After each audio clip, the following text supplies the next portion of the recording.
ఈ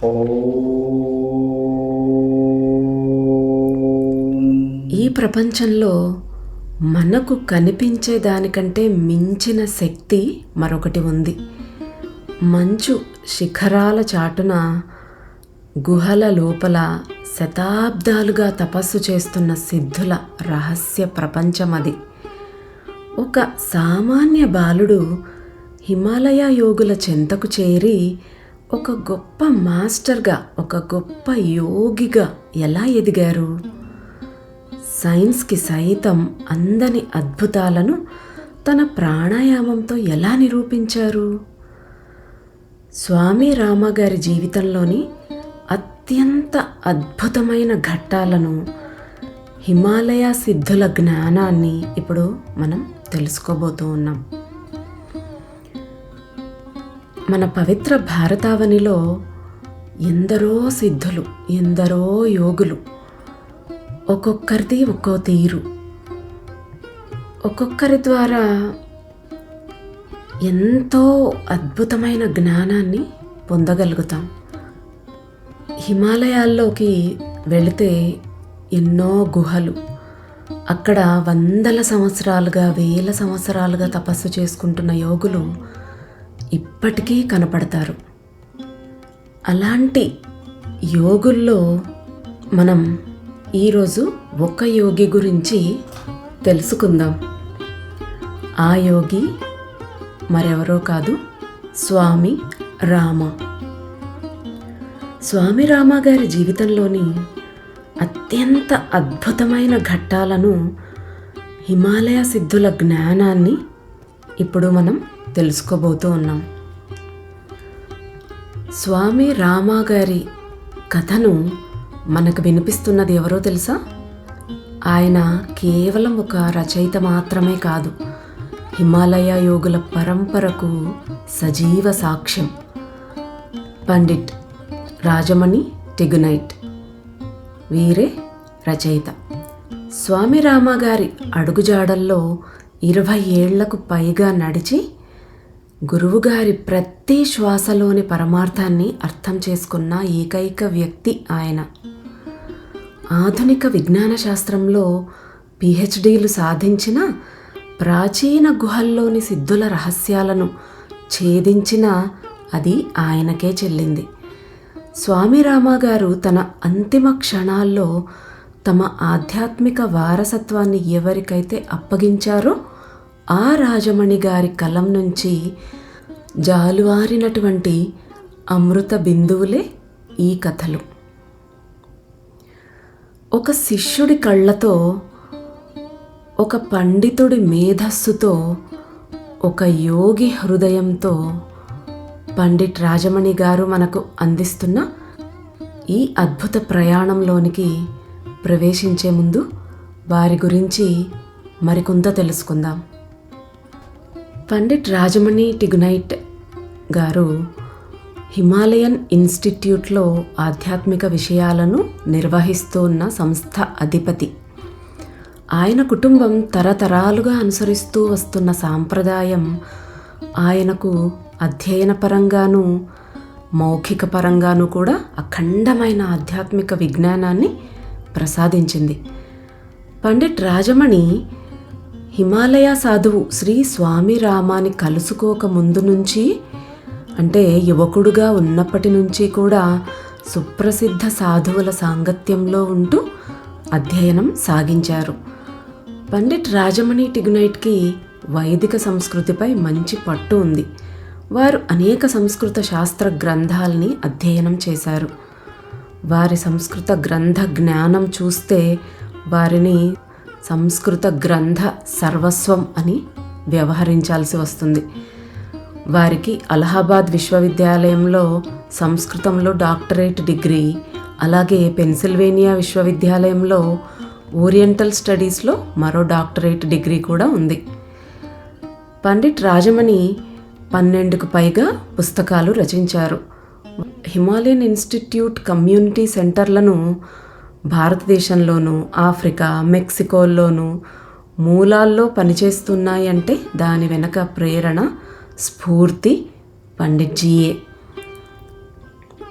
ఈ స్వామిరామ పుస్తకం ఇంగ్లీష్లో రచించబడి ఉంది, కానీ దీనిని తెలుగులోకి అనువదించిన వారు రమాసుందరి MSBPNV గారు.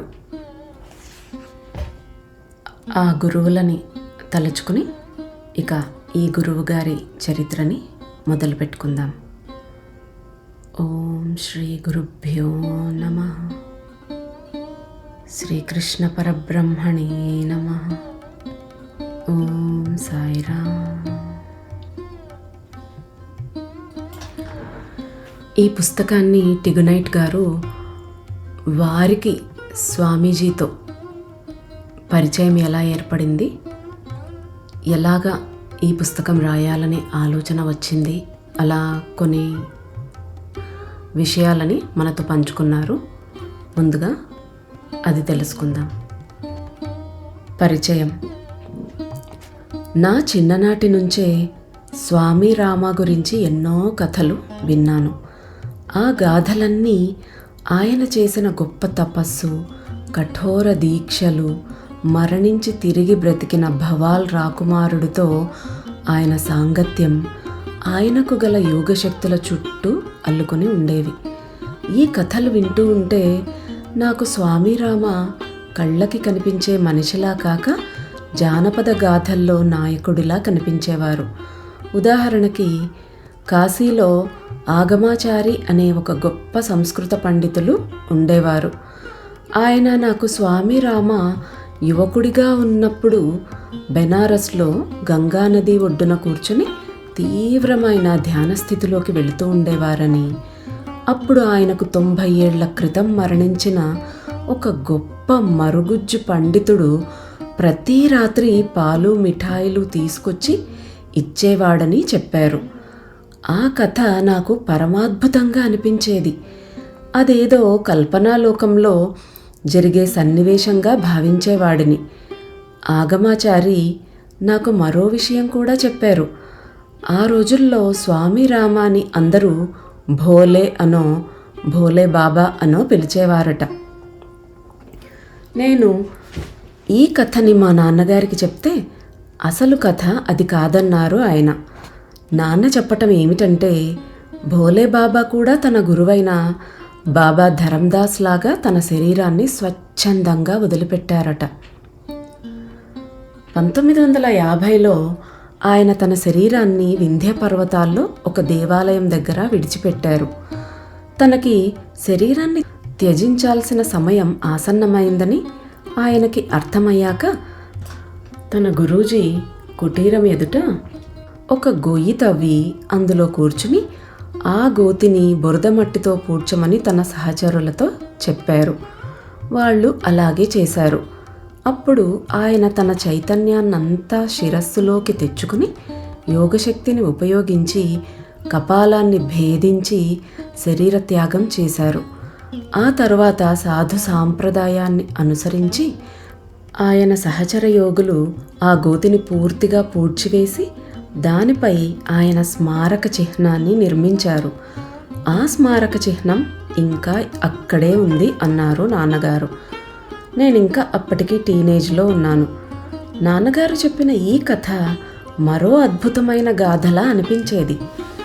అప్పుడు 1972లో నేను అలహాబాద్ యూనివర్సిటీలో చదువుతూ ఉన్నాను. అక్కడ నేను స్వామి సదానంద అనే గొప్ప సాధువును కలుసుకున్నాను. ఆయన నాకు యోగంలో అతి మార్మికమైన కొన్ని దృక్కోణాల గురించి బోధించారు. కానీ నేను ఆయనను శ్రీ విద్యోపాసన గురించి అడిగినప్పుడల్లా ఆయన చాలాసార్లు నా మాటని దాటేసేవారు. మరికొన్నిసార్లు గట్టిగా నొక్కి అడిగితే నేను ఆ విషయాన్ని భోలే బాబా దగ్గర నుంచి నేర్చుకోవాలని అనేవారు. పరమ ఏకాంతాన్ని ఆనందించే ఆ భోలే బాబాని ఆయన యోగులకే యోగి, పరమయోగి అంటూ ప్రస్తుతించేవారు. ఆయన ఎక్కడ ఉంటారో కనుక్కోవడం కష్టమని, ఆయన ఎప్పుడూ ఒకచోట ఉండేవారు కాదని స్వామి సదానంద చెప్పారు. భోలే బాబా బ్రతికే ఉన్నట్లు చెప్తారాయన. కానీ మా నాన్నగారు ఆయన లేరు, శరీర త్యాగం చేశారని చెప్పారు. ఏది ఏమైనా ఆయనను చూడాలని నాకు మరీ అనిపించసాగింది. ఆ తరువాత నా థీసిస్ సలహాదారు డాక్టర్ లఖేరా స్వామిరామ ప్రస్తుతం అమెరికాలో ఉంటున్నారని, హిమాలయన్ ఇన్స్టిట్యూట్ అనే పేరుతో ఒక సంస్థని స్థాపించారని చెప్పారు. ఆ మాట వినగానే నాకు మొట్టమొదటగా స్ఫురించిన విషయం ఏమిటంటే, నాకు ఊహ తెలిసిన దగ్గర నుంచి నేను వింటూ వచ్చిన స్వామిరామ, ఈ స్వామిరామ ఒకరే అయి ఉండరేమో అనిపించింది. నిజమైన సాధువు పశ్చిమ దేశాలకి ఎందుకు వెడతారు? నిజానికి స్వామిరామ గురించి నేను విన్న కథలన్నీ నాలో పరస్పర విరుద్ధ భావాల్ని ఉత్పన్నం చేశాయి.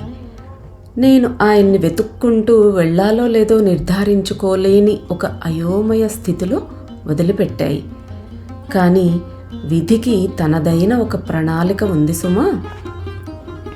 1976వ సంవత్సరం న్యూఢిల్లీలోని 5 స్టార్ అక్బర్ హోటల్ ఓ సాధు సందర్శనానికి అనువైన ప్రదేశం కాదు. కానీ నా జీవితంలో సరిగ్గా అక్కడే అలాంటి మహత్తర క్షణాలు సంభవించాయి.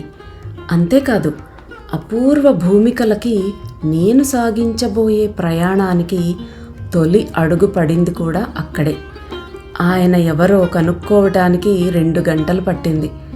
నా జీవితమంతా ఈ సాధువు గురించి వింటూ వచ్చాను. అలాంటిది ఆయనతోనే నేను మాట్లాడుతున్నాననే విషయం అర్థమయ్యేసరికి నా మనసు అనిర్వచనీయమైన ఆనందంతోనూ వినమ్ర భావంతోనూ నిండిపోయింది. ఒక క్షణం క్రితం దాకా నేను ఆయనతో చాలా సౌకర్యవంతంగా మాట్లాడుతూ ఉన్నాను. అకస్మాత్తుగా నేను మూగబోయాను. నాకిప్పుడు ఏం చేయాలో అర్థం కాలేదు. నా యావత్ శక్తి కళ్ళల్లో వచ్చేసింది.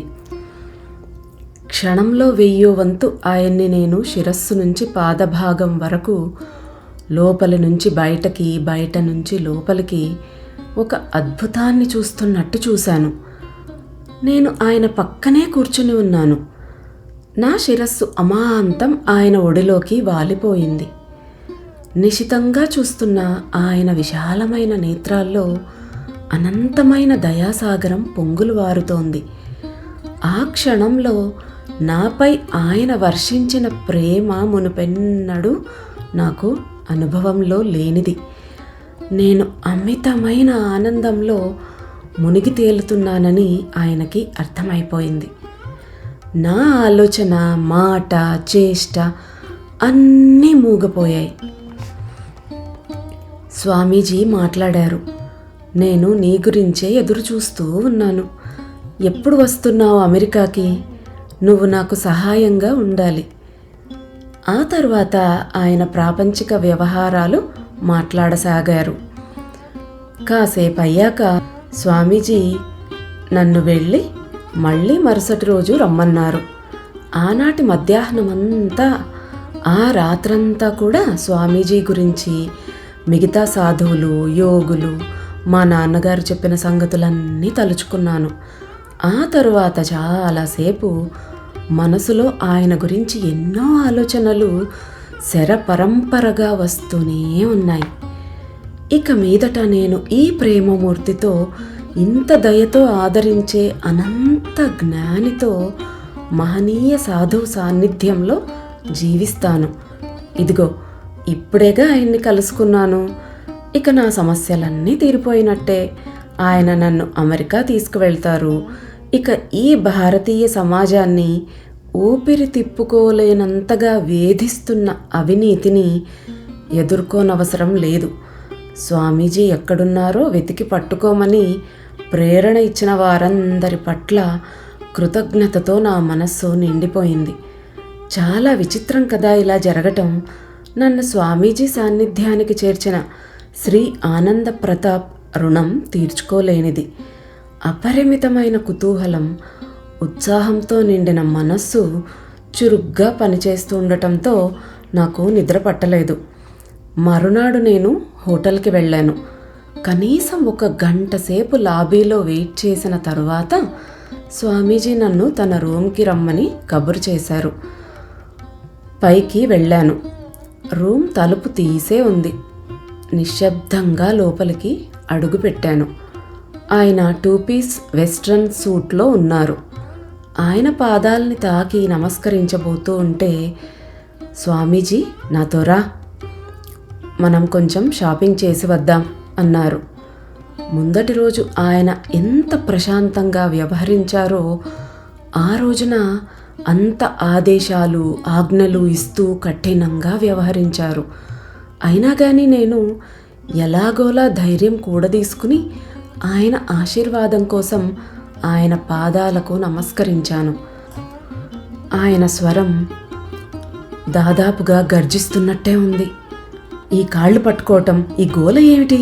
సరే లే, నడు వెళ్దాం. ఆయన నా చేతికి ఒక బ్యాగ్ ఇచ్చారు. మేమిద్దరం బయటకు వచ్చేసాం. మేం కారులో ఎక్కాం. ఆయన ముందు సీట్లో కూర్చుంటూ నన్ను వెనక సీట్లో కూర్చోమన్నారు. అలా ఎందుకన్నారో నాకు గాభరా వేసింది. ఎందుకంటే భారతదేశంలో అనుచరులు ముందు సీట్లో కూర్చుంటూ ఉంటారు, హోదా కలిగిన వారు వెనక సీట్లో కూర్చుంటారు. మేము కన్నాట్ ప్లేస్కి వెళ్ళాం. ఢిల్లీలో మెయిన్ షాపింగ్ డిస్ట్రిక్ట్స్లో ఇది ఒకటి. కారు ఆగగానే స్వామీజీ క్రిందకు దిగి షాపుల వైపు వేగంగా నడవసాగారు. నేను కాస్త చొరవ తీసుకుని కారు తలుపు తీసుకుని దిగి బయటకు వచ్చాను. కారులో ఏదైనా వదిలిపెట్టామేమో అన్నట్టు ఒకసారి కారంతా కలియ చూశాను. నేను స్వామీజీ వెనక నడవటం మొదలు పెట్టేసరికి ఆయన అప్పటికే 50 గజాల పైబడి నడిచి వెనకగా వస్తున్న నా కోసం ఆగారు.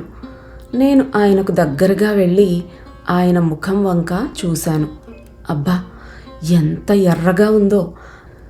ఆయన కళ్ళు విస్ఫులింగాలు కురిపిస్తున్నాయి. చూపులతోనే పేల్చి పారేసేటట్టు చూశారాయన. నేను ఆయనకి 1 గజం దూరంలో ఉండి ఉంటానేమో. అప్పుడు స్వామీజీ, ఇంత ఆలస్యంగా పనులు చేసేవాళ్ళకి వాళ్ళ పనులు తెమలవు, వాళ్ళ వల్ల అవతల వాళ్ళకి లేనిపోని ఆలస్యం. నీవు నాతో ఉండాలి అనుకుంటే ఇలా తాత్సారం చేయకు అన్నారు. నేను గుణపాఠం నేర్చుకున్నాను. అలాగే స్వామీజీలో ఈ రకమైన దృక్కోణం గురించి అంతకు ముందెన్నడూ విని ఉండకపోయినా అందుకు నన్ను నేను సిద్ధం చేసుకున్నాను. వారంలో మిగతా రోజులన్నీ చాలా తీవ్రతతోనే గడిచాయి. కొద్దిసేపు మాత్రం స్వామీజీ చాలా ప్రేమగా దయగా నాకు మళ్ళీ మళ్ళీ భరోసా ఇస్తూ వచ్చారు. నా మనసుకి అందనంత ఉన్నత స్థితికి తీసుకెళ్ళి నా ఊహలకు రెక్కలు తొడిగారు. నేను ఆయన ప్రియతమ శిష్యుడినని నేను ఊహించుకోవడం మొదలుపెట్టాను. ఆయనకు గల లౌకిక ఆధ్యాత్మికపరమైన విషయాలకు నేనే వారసుడిని అవుతానని భావించాను. స్వామీజీ నాతో ఉత్కృష్ట స్థాయికి చెందిన ఆధ్యాత్మిక సాధన చేయించి తన ఆధ్యాత్మిక శక్తిని నాలోకి పంపిస్తారని, త్వరలోనే యోగసిద్ధులు నాకు పట్టుబడతాయని ఆశించాను. ఆయన దయ వల్ల నేను ఐహిక ప్రపంచపు మాయలు ఆకర్షణల నుంచి విముక్తుడనవుతానని అనుకున్నాను. ఆయన కృపతో నా కోరికలకి నేను లొంగిపోకుండా నిలబడగలనని అనిపించింది. ఆ విధంగా నాలో చెలరేగుతున్న ఆధ్యాత్మిక ఆకాంక్షలను ఆయన ఉత్తేజితపరుస్తూ వచ్చారు. 3-4 రోజులు ఇలా గడిచాయి. అప్పుడు University Grants Commission of India chairman స్వామీజీని చూడటానికి వచ్చారు. అప్పుడు అకస్మాత్తుగా ఆయన ధోరణిలో మార్పు వచ్చింది. స్వామీజీ ఆయన్ని నాకు ఢిల్లీ యూనివర్సిటీలో లెక్చరర్ హోదా ఇమ్మని అడిగారు. పైగా అంత చిన్న వయసులో లెక్చరర్ కావటం ఎంతో మంచిదని నన్ను ఒప్పించటం మొదలుపెట్టారు స్వామీజీ. ఆయన నన్ను ఒప్పించే ప్రయత్నంలో చెప్పిన కారణాలు చూడండి. నువ్వు త్వరలోనే ప్రొఫెసర్వి కాగలుగుతావు. నీ తల్లిదండ్రులకి ఇతర కుటుంబ సభ్యులకి చేరువగా ఉంటావు. నన్ను అంటే ఈ స్వామిని పెద్దగా లెక్కలోకి తీసుకోనవసరం లేదు. నేను నీకు కానీ మరెవరికైనా కానీ ఏమీ కాను. ఈరోజు ఇక్కడ ఉంటే మర్నాడు మరెక్కడో ఉంటాను. నేను దిమ్మెరిపోయాను. మరి ఆ రోజు మీ నీడలో శరణు ఇస్తానని చెప్పారే, మరి దాని సంగతి అని అడిగాను. మరి అంత భావుకుడివి కావద్దు. ఇలాంటి సువర్ణావకాశాలని వదులుకునే వాళ్ళని మూర్ఖులని అంటారు అన్నారు. నేను మౌనంగా ఉన్నాను. స్వామీజీ నన్ను పోరుతూనే ఉన్నారు. కానీ నేనేమీ స్పందించలేదు. నువ్వేమీ మాట్లాడవేమిటి అని ఆయన గుచ్చి అడుగుతూ ఉన్నారు. నాకు తీరని పనులుంటాయి. నువ్వు నా మాటైనా వినాలి, లేదా ఇక్కడ నుంచి వెళ్ళిపోవాలి అని చెప్పారు. నేను మూర్ఖుడిలా ఉండకూడదని ప్రయత్నిస్తున్నాను స్వామి. మీరు నాకు మొదటి రోజు ఇచ్చిన అవకాశాన్ని వదులుకోదలచలేదు. అంటే నేను మీతోనే కలిసి ఉండడం గురించి మాట్లాడుతూ ఉన్నాను అన్నాను నేను. స్వామీజీ కఠినంగా మారారు. నువ్వు అంత మొండిగా నిర్లక్ష్యంగా ఉంటావని నేను ఊహించలేదు. సరే వెళ్ళు, మనం రేపు కలుద్దాం అన్నారు గట్టిగా. మరుసటి రోజు నేను ఆయన దర్శనానికి వెళ్ళినప్పుడు ఆయన ఎంతో ప్రేమగా దయగా పలకరించారు. అందివచ్చిన ఈ టీచింగ్ పొజిషన్ని ఎందుకు వదులుకుంటున్నావో చెప్పమన్నారు. నేనప్పుడు స్వామీజీ నేను మీతో ఉండాలనుకుంటూ ఉన్నాను అని చెప్పాను. దానికి ఆయన చాలా సీరియస్ అయ్యారు. ఆయన విశాల నేత్రాలు నా వైపు తిరిగాయి. ఆయన గాఢమైన బరువైన స్వరంతో, సాధువుతో కలిసి జీవించడం నిరంతరం అనేక రకాల క్లేశాలు, ఇబ్బందులతో కూడుకున్నది. అయినా సరే అన్ని పరిస్థితుల్ని తట్టుకుని నాతో ఉండటానికి సిద్ధమైతేనే నువ్వు నాతో రావడం గురించి ఆలోచించు అన్నారు. ఆయన ఉద్దేశం ఏమిటో నాకు తెలియలేదు. ఆయన నన్ను వదిలించుకోవటానికి చూస్తున్నారు అనిపించింది. నాకు కావలసిందల్లా మీతో ఉండటమే అని వేడుకున్నాను. నేను ఎన్నో రకాలుగా ఊహించుకున్నాను, కల్పనలు చేశాను. స్వామీజీ నన్నిప్పుడు నిరాశపరచకండి. నువ్వు నిజంగా కోరుకున్నది ఇదేనా అని అడిగారు స్వామీజీ సున్నితంగా. అవును, అంతే. అయితే నీ కోరికలన్నీ వదులుకోవలసి ఉంటుంది. అప్పుడు నీకేం కావాలో నేను అందిస్తాను. నువ్వు అందుకున్న విషయమంతా నీతో ఉండేలా చూస్తాను అన్నారు. నేను ఆయన పాదాల మీద నా శిరస్సుని ఉంచాను. ఆయన నా తలపై చేయి వేసి, లే, ఇక మీదట నువ్వు ఎన్నడూ జ్యోతిష్యం జోలికి కానీ రాజకీయాల జోలికి కానీ పోకూడదు. ఎన్నో మతాల్లో అనేక వర్గాలు, వాటిల్లో చీలికలు ఉన్నాయి. నువ్వు వాటి జోలికి అస్సలు పోకూడదు, సరేనా? అలా అని నాకు మాటివ్వు అన్నారు. ఈ వాగ్దానానికి పూర్తి అన్వయమేమిటో నాకు అప్పుడు అర్థం కాలేదు. కానీ ఏమైతేనే నేను ఆయన కోరిన విధంగానే మాట ఇచ్చాను. ఒక్కోసారి నాకు ఆయనని 2 నిమిషాల సేపు కూడా చూడటం సాధ్యమయ్యేది కాదు. కానీ కొన్నిసార్లు స్వామీజీ నన్ను కొన్ని గంటల పాటు ఉంచేసేవారు. అలాంటి సమయంలో సాధారణంగా ఆయన చుట్టూ ఎవ్వరూ ఉండేవారు కారు. నా డాక్టరల్ డిజర్వేషన్ తత్వ వివేచన ఆధ్యాత్మిక సాధనకి సంబంధించినది కావడంతో ఆ విషయం గురించి మాట్లాడడానికి ఎక్కువ ఇష్టపడేవారు స్వామీజీ. ఆ సమయాల్లో నేను ఆయన వ్యక్తిగత జీవితం గురించి ప్రశ్నిస్తే మాత్రం వాటిని పట్టించుకునేవారు కారు. అసలు గతమే లేనట్టు ఉండేది ఆయన వైఖరి. గురువులు ఎన్నో రకాలుగా టెస్ట్ చేస్తారు. గురువులతో ఉండటం, వారికి సేవ చేయటం అంత సులువు కాదు. వారు ఒక నిమిషం ఉన్నట్టుగా మరో నిమిషం ఉండరు. ఒక నిమిషం శాంత స్వభావంతో ఉంటే మరో నిమిషం ఎంతో కోపంగా, భయం గొలిపేలా ఉంటారు. కానీ వారి లోపల మనసు మాత్రం ఎప్పుడూ వెన్నలాగానే ఉంటుంది. అందరూ అది తట్టుకోలేరు.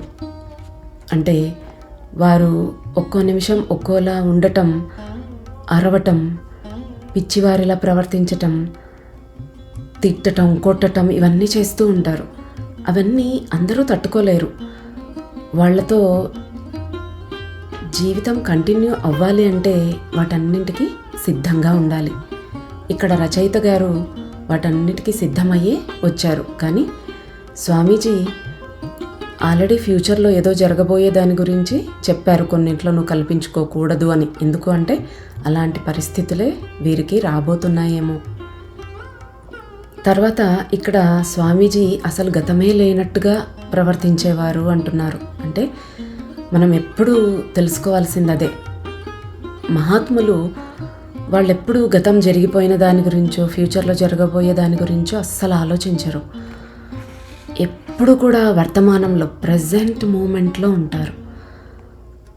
అదే మనం కూడా నేర్చుకోవాల్సింది. మనకు బాబా గారు ఎన్నోసార్లు ఆ విషయాన్ని గుర్తు చేశారు, ఎన్నోసార్లు బోధించారు కూడా. నా అదృష్టం కొద్దీ మా నాన్నగారి స్నేహితుల్లో ఒకరైన శ్రీ ఆనంద ప్రతాప్ సింగ్కి స్వామీజీతో చాలా కాలంగా పరిచయం ఉంది.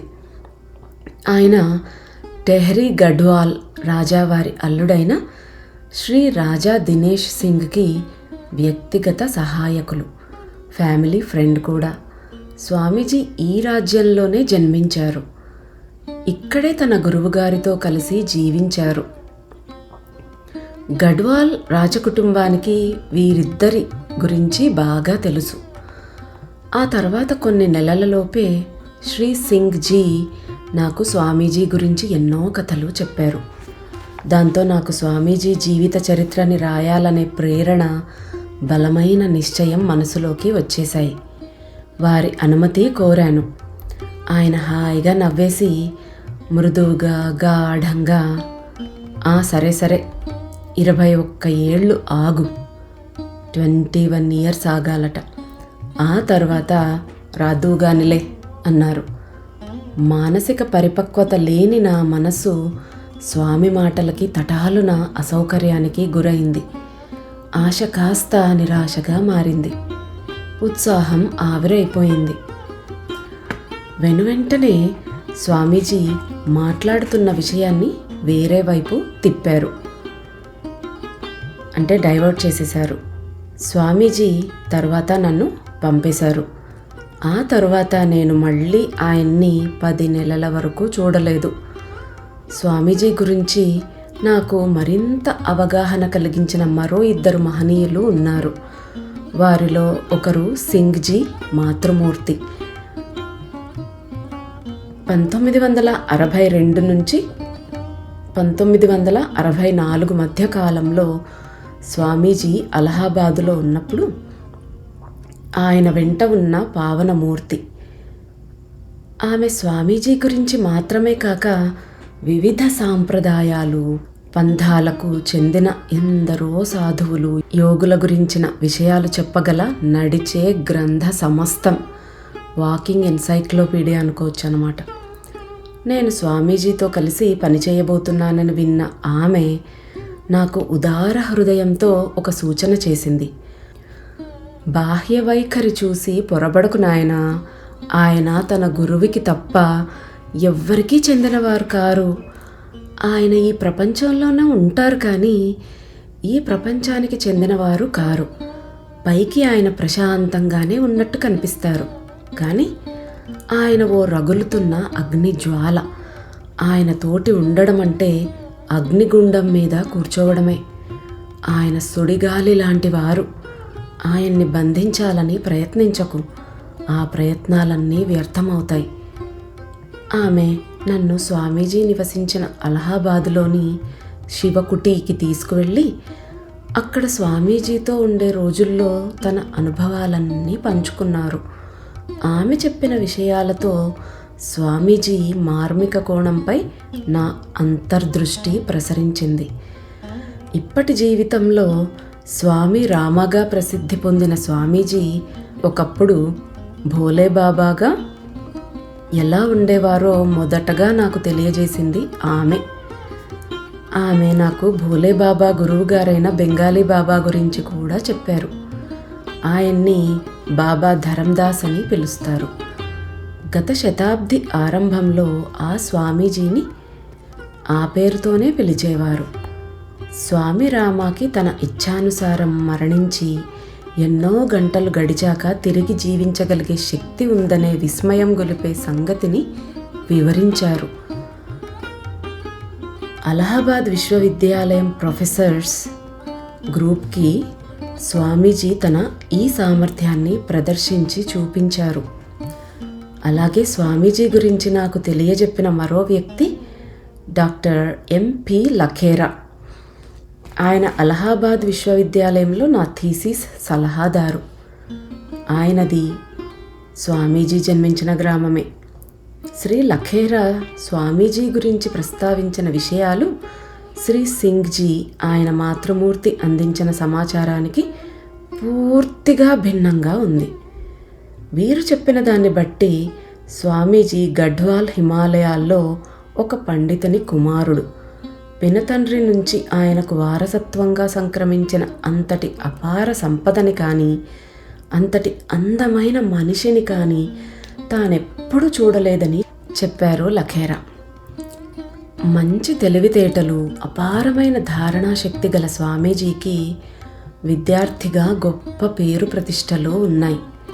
కానీ ఆయన సన్యాసిగా మారి అదంతా వ్యర్థం చేసుకున్నారని దిగులుగా చెప్పారు డాక్టర్ లఖేరా. నిజంగానే స్వామి రామ విశ్వవిద్యాలయంలో చేరి ఉంటే ఆయన భారతదేశంలో అత్యంత ప్రతిభావంతులైన తత్వజ్ఞులు ఆర్డి రానడే వారసత్వ జ్ఞానాన్ని ముందు తరాలకి అందించే మహత్తర జ్ఞాన సంవాహకులుగా ఉండేవారని అన్నారు. స్వామీజీ విద్యార్థి దశలో ఉన్నప్పుడు ప్రొఫెసర్ రానడే ఆయన పట్ల ప్రత్యేకమైన ఆప్యాయతని కనబరిచేవారట. ఆయనతో ఏకాంతంగా మాట్లాడేవారట. కానీ అందరినీ నిరాశపరుస్తూ స్వామీజీ తన అధ్యయన ప్రపంచాన్ని వదిలిపెట్టి లక్ష్యరహితంగా తిరగసాగారని, ఆయన హఠయోగంపై గొప్ప పట్టు సాధించారని చెప్పారు డాక్టర్ లఖేరా. విద్యార్జనలో అత్యద్భుతంగా వికసిస్తున్న తన ప్రజ్ఞా పాటవాల్ని హఠాత్తుగా నిలిపివేసి స్వామి రామ తన మానసిక శక్తుల్ని సంపుటీకరించుకున్నారని, స్వామి రామ ఒక అద్భుతమైన హఠయోగిగా తయారయ్యారని డాక్టర్ లఖేరా ఒప్పుకున్నారు. ఇంకా రచయిత గారు స్వామి రామతో తనకి కలిగిన పరిచయం గురించి ఇంకా ఎంతో చెప్తూ ఉన్నారు. వచ్చే భాగంలో దాన్ని తెలుసుకుందాం.